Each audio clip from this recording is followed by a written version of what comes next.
આપણા રાજ્યના ગૃહમંત્રી જે વિસ્તારથી આવે છે તે જ વિસ્તારમાં તેમના જ વિભાગમાં આવતા અધિકારીનો સીસીટીવી વિડીયો સામે આવ્યો છે। સુરતના લાલગેટ વિસ્તારમાં એક હોટલ મોડે સુધી ખુલી હતી ત્યારે પોલીસ તે હોટલમાં આવે છે અને હોટલમાં કામ કરતા સ્ટાફને પહેલા તો 2-4 તમાચા મારે છે અને અંદર આવીને પૂછે છે કેટલા વાગે બંધ થાય અને પછી ગાળો આપે છે। એવી રીતે મારે છે જાણે કોઈ આતંકીઓ હોય। માતા બહેનો પર ગાળો, લાફા અને અંદર ઘૂસીને સ્ટાફને મારે છે। શું આ છે આપણા રક્ષક? શું આ લોકો આપણી રક્ષા કરશે?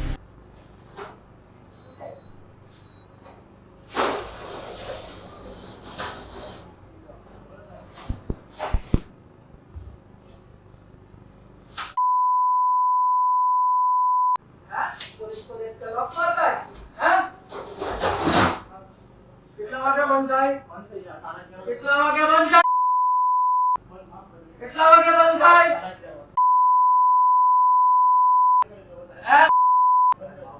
કેમ ચાલુ રાખી? કેમ ચાલુ રાખી? કેમ ચાલુ રાખી તને? કેમ ચાલુ રાખી? તને દંડો પડો. ચલો લોકો કો બે